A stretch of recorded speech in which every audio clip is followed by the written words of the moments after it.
Welcome back to the 76 Capital Sports Leadership Show. My name is Wayne Kimmel, managing partner of 76 Capital and host of this podcast. My guest on this episode is Mike Morris, who is a strategic advisor at our 76 Capital Sports Advisory agency. This is going to be a fun one. Mike and I get to spend a lot of time together, and his over 25 years of experience in sports and media and entertainment is really shapes and helps us do some amazing things with the clients that we have at 76 Capital. And Mike was the CIO of Legends Global, where he led technology, analytics, and innovation strategy there, and then spent over 14 years as both the senior vice president and CTO at Major League Baseball. Mike, welcome to the 76 Capital Sports Leadership Show. Wayne, I'm honored to be here. Thanks for having me on.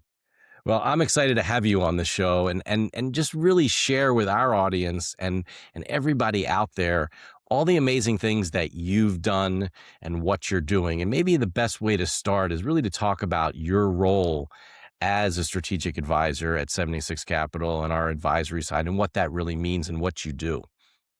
Sure. As a strategic advisor, in any case, it's not really about us. It's about our clients. It's about amplifying their efforts to achieve their strategic objectives. So 76 Capital has an incredible array of strategic advisors. I'm one of them, in which it really span the functionality and the disciplines necessary to build strong, good companies in sports and media entertainment. I have a technology background, so my specialties are technology enablement, revenue enablement, partnership, sponsorship around technology. But we have a host of incredible strategic advisors spanning from sponsorship sales, broadcasting, compliance, governance.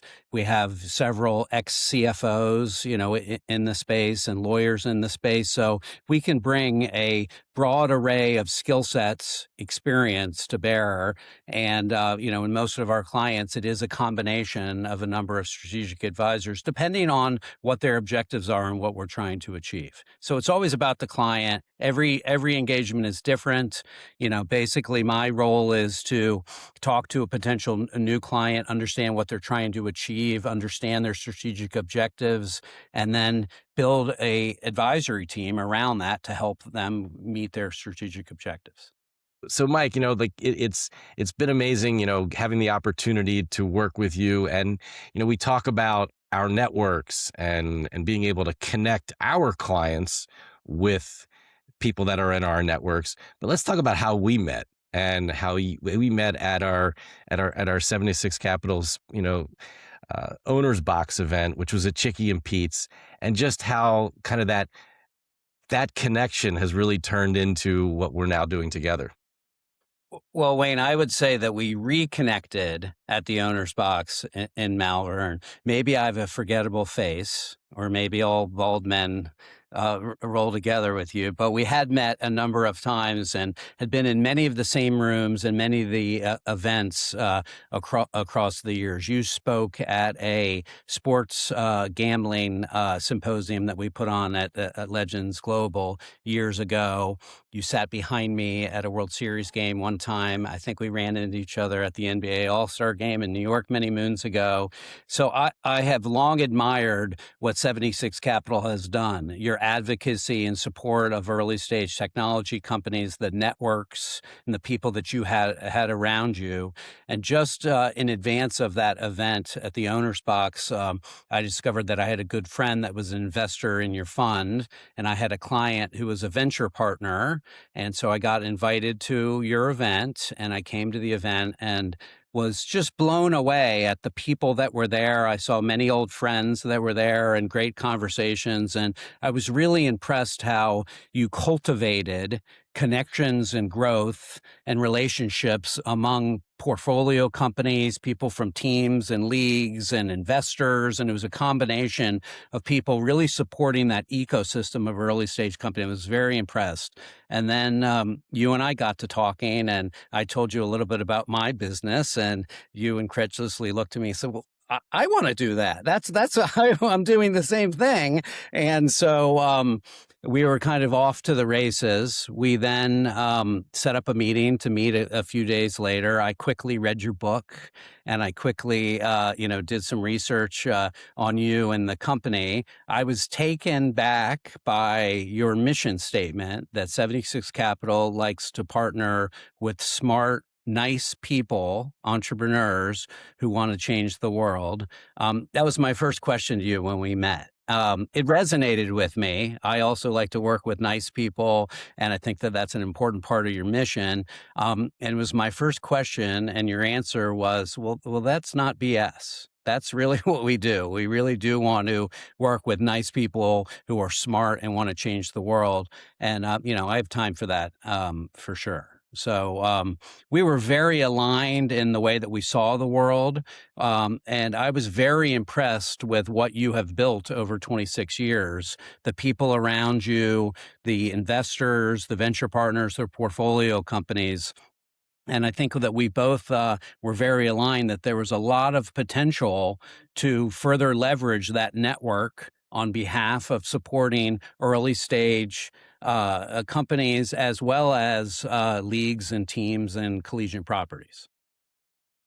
Well, I appreciate that, and I'm happy that we've gotten this opportunity to work together because I truly do believe that there are some amazing people out there that we can continue to help and do great things together. I mean, that's really the most exciting thing, is, as you know, really working hand in hand and building things together. And certainly over your career, you've done that.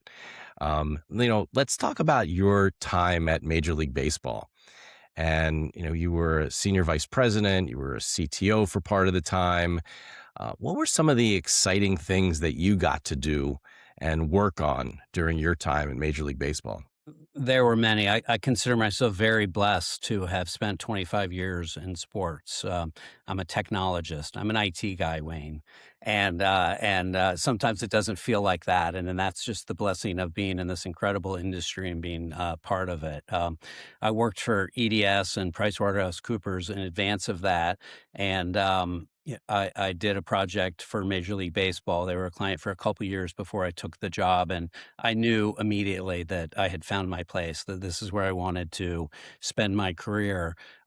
Sports, the leagues or the teams, they're really micro systems of the world. Like, you have traditional CIO, CTO type functions, but you have broadcasting and ticketing, and you have a really diverse array of functions. So as a technologist, and the ability to dig into the business processes and the understanding of the inner workings of the sport, of the business of sports, is really a tremendous opportunity. So I was at baseball from a technology perspective, having an incredible time. I started consulting with baseball in 1999, and as I was on a different project, but PwC had recently built the first analytical system that baseball used. It was an arbitration system, an analytical system to build our arguments and defend our position in arbitration. I then later took a job with baseball, was able to hire the first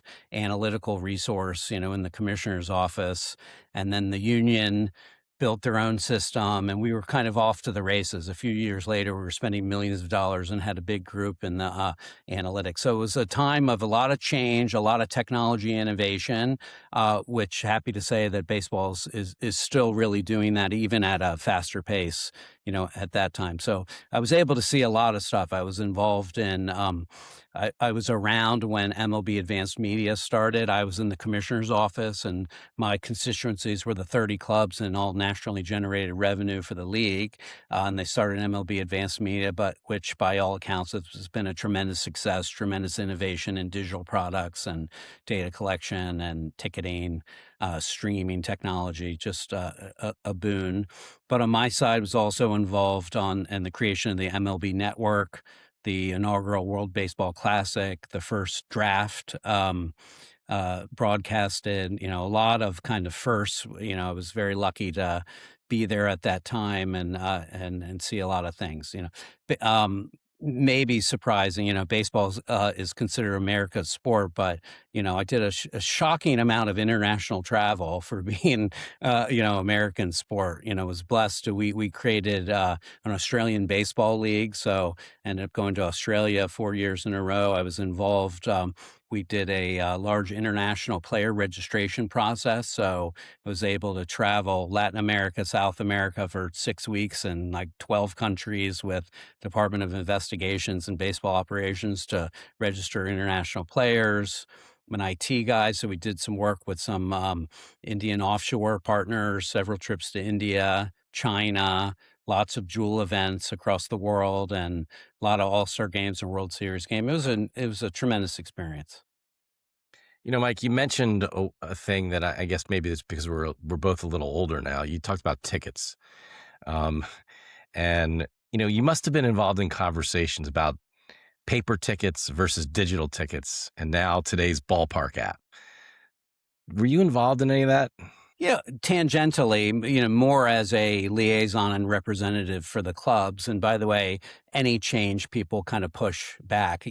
I'm sitting in my office, and I've got lots of paper tickets from the old days, pinned on sheets, and I personally love that. And now you can buy them as souvenirs, in addition to your digital tickets. But there is no question that digital ticketing is a boon to the industry and enables us to understand our fans, who's buying the tickets, not to mention the obvious efficiency that digital ticketing provides and the convenience to the fans. So there's always two sides. And by the way, I believe a lot of people do buy those souvenir ticket stubs, and it's a new revenue source, for the leagues and teams. So, there's no question.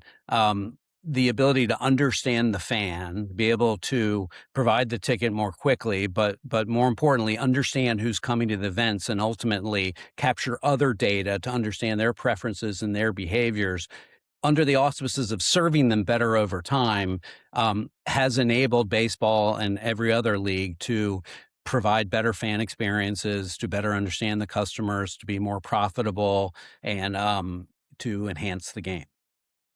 Yeah, I think when we take it up a level and think about some of the things that we do at 76 Capital on the sports advisory side of the house, Mike, we talk about how you can use technology to enhance your business. And obviously sports is an in-person thing, but certainly the use of technology is such an important way for you to build your business. Yeah, agreed completely. I mean, technology is pervasive and should be looked at being optimized across every function. In the era of AI, I mean, it's just getting better and better. Some would say it's getting worse and worse. I would say, as a technologist, it's getting better and better. There are more opportunities to look at technology enablement across every function. The new innovation in data analytics in combination with AI provides us a tremendous opportunity to better understand our fans. We are able to address so much more data, and we're able to leverage that data in order to improve our products, better meet customer needs, better understand customer needs. You know, that's the yeah, I see successful sports organizations and their ability to leverage the better data and actually put that into use, actually to drive products, to understand fan preferences, fan behavior, and then to go provide that, whether that's tactical or digital products. That is, the future. That is what sets apart a good organization from a mediocre organization, is their ability to lean into that data, invest, innovate, and try to drive new products and services, that they're better understanding through the data and through their analysis of the data. Well, when you spent time and were at Legends, where you were the CIO there, you were breaking new ground, creating brand new types of venues, really doing the business differently. What were some of the interesting stories and learnings that you had from being at Legends? Yeah, Legends was also a great experience. The experience was almost the diametric, complete opposite from baseball. There was an awful lot across my. I was in the office every day for 16 years of baseball, and there was an awful lot of change across that. But the pace of change and enablement at Legends was something that I had never seen before. When I joined Legends, we had 3 operating areas, a couple $100 million company. When I left, we had 7 operating areas, and we're in the billions of dollars from a revenue perspective. Very entrepreneurial culture. They're a really good management team, very fast, very sales and entrepreneurial. And if in fact we saw an opportunity that we felt that our customers, new or prospect customers, would get value of, we'd go out and build it, and maybe acquire a company, go drive change, and it was just a tremendous experience. We worked a lot. We had good business outcomes, but it was a lot of innovation, very fast pace, and the business outcomes were good too. And what were some of the projects that you really enjoyed working on? I tell you one thing I learned in about hospitality and in Legends was what I really loved about it was doing what seemed to be the impossible. I'll tell you a quick story. I was new to Legends, maybe a month in, and I had to go out to Los Angeles. We had a very large customer that was activating in about 45 days, and we had a big group. Uh, a meeting in the headquarters in California, and the people that were implementing this project were anxious. And let's just say throughout the meeting, there was lots of talk about it being impossible, that there's no way that we can open this event. And so our chief operating officer, I said, does our CEO know that this is impossible? This seems very high risk. And because I was the new guy, I guess I offered myself to go have a conversation with him. And I went into the CEO and had a conversation, and he got up and came into the room and said, "They are not changing the opening of this. This must be done, and you can do this." And marshaled the team to do so. And shockingly, it went off without a hitch. It's just unbelievable. I saw time and time again the impossible done. And people and teams and leagues, they do that every day. That, it's one of my favorite parts about sports media entertainment. We have a saying that, a little pipe and draping goes a long way in these events, and the show must go on. But you see people, heroic moments almost in every event. Every opening day is a series of heroic moments to get that done. So I learned that firsthand, and that was a great part of my development in the sports industry, because at the league we were blessed to be able to appropriately resource, develop people, take your time, establish the guidelines, and we could deliver high quality products there, but there was less time pressure than in the live entertainment space. And I love that. It's one of my favorite parts is to see the anxiety in a room 30 days before the event, and then to see that team pull together and accomplish that, and see the smiles on fans' faces. And it's a beautiful thing about sports. And what is that like when with such large venues, whether that's SoFi or doing things like, with the Joneses and what they did with the Star? I mean, what was it like being involved in the organization with those two massive projects?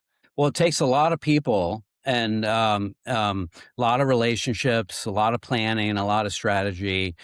So we were the owner's representative for SoFi Stadium, so essentially managed the build process. And I probably traveled out to LA 50 times over, 2 or 3 years as we're doing that. And it was a big hole in the ground for a long time. And there are hundreds and hundreds of people, on site planning that. And then ultimately you get into the sales process, and then ultimately you're breaking ground and you're going through that. Then you're developing the hospitality and the partnership strategy and making all that happen. And, it is a wonderful feeling.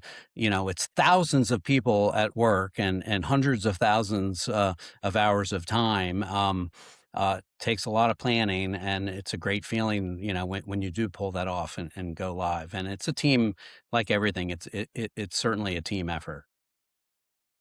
What makes 76 Capital Sports Advisory, the right next move for you at this point? Well, I have long been a supporter and a cheerleader for early stage companies. I have great interest in assisting and have really enjoyed assisting your portfolio companies, early stage companies that you're invested in, trying to make them successful. It was really the alignment and the people, you included, but the people surrounding you, that I think that there was just a tremendous opportunity to do great work. Ken Shropshire, who I know is going to be on your show as well. He's a professor emeritus at the Wharton School. He's a lawyer. He worked at the 1984 Olympics. He's on the board of Melissa. He is just a tremendous guy, tremendous person, tremendous assets. And, every client's funny, as, I talk to a lot of clients, and I start to think about, who could, in every case, every project, Ken could be of help. He is, dependable, rigorous, very, very smart, and, just a tremendous resource. So it was really, again, you're included in this, but it was the people around you and the ability to go make a positive impact on organizations, whether they're early stage companies or they're collegiate properties or their teams or leagues. And, we're talking to a lot of team owners. We're talking to a lot of investors in the space that we collaborate with.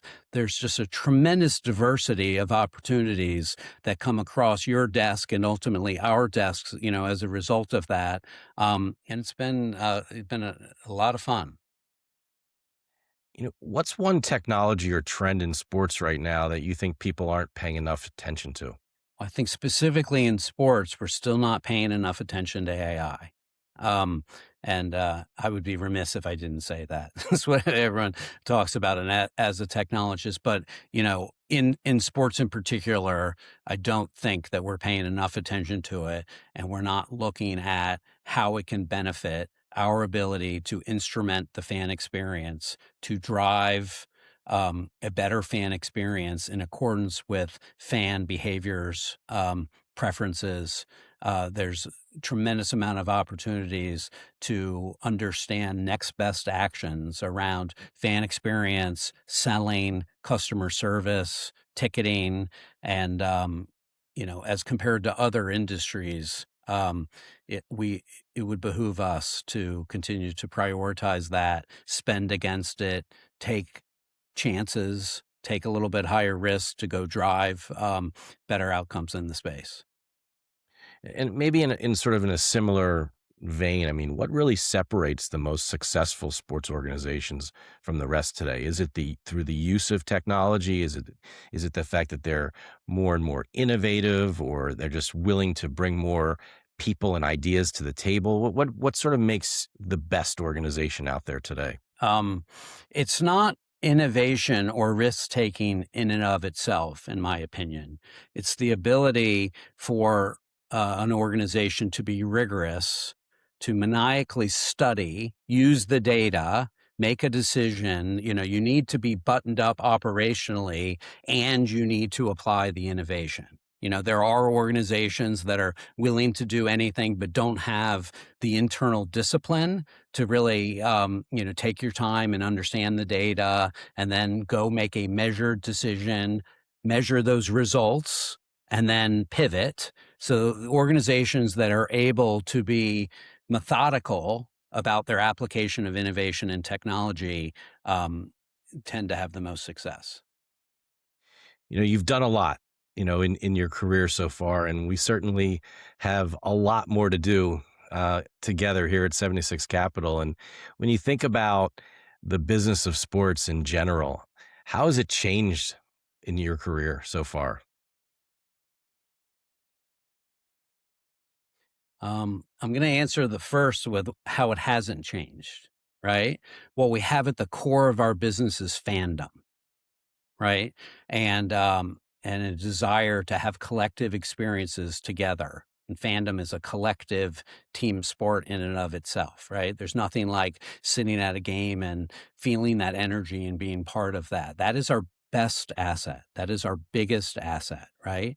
And that asset was cultivated over time by providing an enjoyable experience, right? Unfortunately, we also have an awful lot of additional experiences with media and new entries into the market. So we need to kind of double down on fandom and continue to focus on providing the fans what is most convenient, what is most desirable, and further understand that there are segments. All fans are not the same. There are always, you can take any sport and you can break them into segments. You can have an avid fan, you can have a casual fan, women, men, age demographics change, all change what they prefer and desire as part of their experience. And with all of the new technology and innovation, we really have an addressable opportunity to provide a variety of different experiences based on the segments of fans, based on their unique desires. So over time, we need to get more rigorous around providing fundamentally different fan experiences, different data, different content, different ways to consume the products that meet each of those segments, desires, and that will drive, us to a place that we can have a larger addressable audience of fans. We can continue to feed that fandom that will help the revenue component. And, I'm still very, very bullish about, media, sports, and entertainment fundamentally because of that fandom and because of that collective experience that we all seek. Every time we spend too much money on a ticket, when we leave that event, we say to our spouse or our kids, I would do that again, and I would have paid double for this experience. And that's what we have.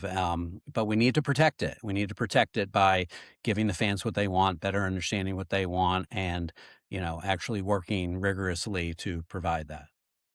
And I think this leads into my next question, exactly what we were just talking about. You certainly talked about this a little bit earlier, but just how data is changing the fan experience, right? I mean, just by knowing all the information that we know, enables us to be able to provide for a better fan experience. And do you have any further thoughts on that? There's an awful lot of data. And it can be overwhelming to organizations. And fortunately or unfortunately, the classic principles of systems engineering still apply. Right? There's a lot of, you need to cleanse that data. You need to get that data into mature systems and understand it and study it. There's a lot of blocking and tackling. Like, everyone talks about analytics being sexy. Gosh, there was a long time that analytics wasn't sexy, but I am hearing that term a lot, that analytics is sexy. But, please remember that there's an awful lot of blocking and tackling, and the data business is a dirty business, and it requires subject matter expertise. It requires investment, it requires time and patience. And so we help a lot of clients with, developing a roadmap, driving the right resources, and the right process and the right methodology to actually make sense. There's been a plethora of data that AI and that new systems and these new digital products has driven to the industry. And it's frankly made it more difficult. You have to kind of take a step back and develop your strategy. And like I talked about earlier, organizations that do it right, they do it methodically.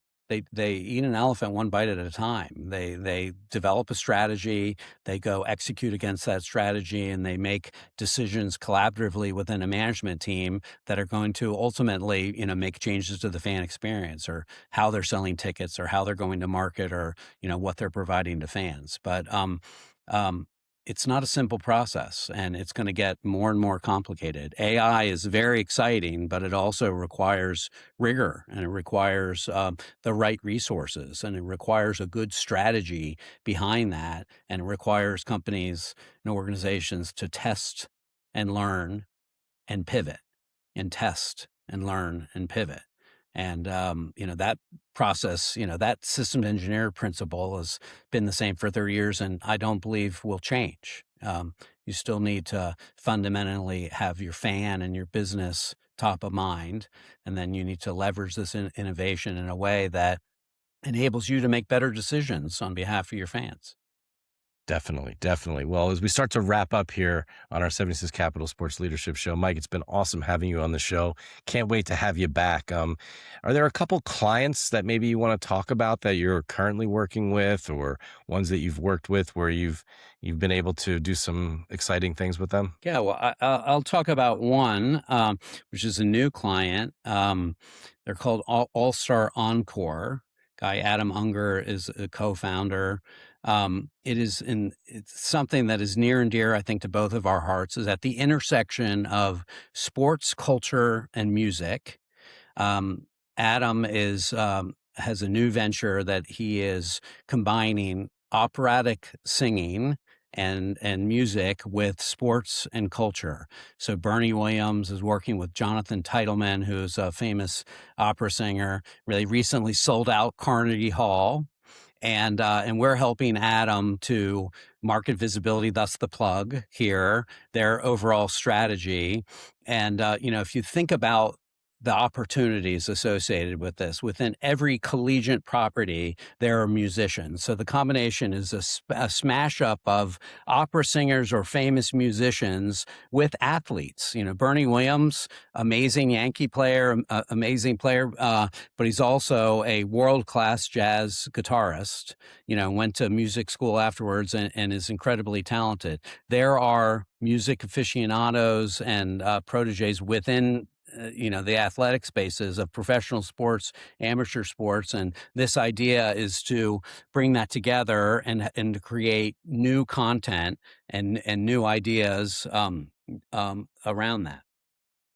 And Mike, one last thing. I mean, I think it'd be interesting to talk about how you and Ken and myself, we've been talking with so many university presidents and athletic directors because of the change that's going on across collegiate athletics, whether that's NIL, whether that's the revenue share, and just what are some of the things that we can do at 76 Capital Sports Advisory for those groups and help them really move their department, their division, their school forward? Good question. We are spending a lot of time in the collegiate space, and there's an awful lot of change in that space. There's an awful lot of new processes and new data, and you have the transfer portal, and you have NIL, and lots of brand new incarnations of player management, player decision making, and pain around that. Essentially, collegiate sports are becoming professional sports in a lot of ways. So, at baseball, as an example, I helped to design and write the baseball operations and the transaction systems and the contract systems. Those are the systems and the processes that collegiate sports now need. And the same processes apply. It's around looking at the evaluation of talent. How do you do that? By getting good data, by analyzing that data, by making good decisions, by projecting performance and comparing that to price, things that they, didn't have to do previous. So, we're helping some colleges, develop a strategy and develop systems and processes so that they can make better decisions around player management, that they can utilize all of the data that they have that, is new data and so that they can be successful in this new era of competition within collegiate sports.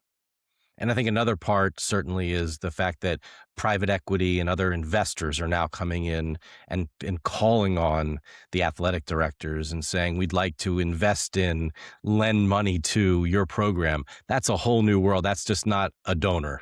That's a whole different thing. Yeah, That is a whole new world, and there are many opportunities. You and I just recently had a conversation with a Collegiate property that had 10 proposals for private equity. And, and I remember you asking a good question. What are you going to do with this money? Why do you need this money? They wanted our help, and we are assisting them and looking at like what they're going to do with this money. It's there, it's an opportunity, but, you asked the best question, for what do you intend to do with this money and with this partner, and how can this partner be strategically helpful to you? So yeah, that's changing the landscape. I think there's a tremendous amount of opportunities. I do think that collegiate sports is the next frontier to be able to effectively monetize that revenue and to do and to essentially start to bring revenue flows that are consistent or more in line with some of the professional sports. So there's an awful lot of financial opportunities associated with it. I think in that conversation I said, given where you are from a maturity perspective, a strategic private equity partner who has done this in professional sports and has that knowledge would be a great partner. We need to go get this. And so we need to surround ourselves with the people that understand how to maximize sponsorship and ticketing revenues and analyze business problems, the acquisition of talent. So it's a brand new frontier. It's very exciting. I think we'll end up doing a lot of work, in this space. And I think we're well served to guys like Ken Shropshire, who wrote The Business of Sports, 25 years ago, and understands compliance and governance around that in combination with technology and the sales elements of that. I think that we're in a really good position to be of assistance to collegiate properties going forward. Well, absolutely. Again, Mike, thanks so much for joining us on our show. Of course, can't wait to have you back and maybe come back with some of our clients and tell some of their success stories, some of the things that we worked on with them on. And again, thanks for doing this, and talk to you soon. Thanks for having me, Wayne. On behalf of the entire 76 Capital team, thank you for joining us for this edition of our Sports Leadership Show. Please remember to subscribe to our show on your favorite podcast network or on the 76 Capital website. You can also explore the hundreds of episodes we've produced over the past several years on those same networks. And as always, go out there and make it happen.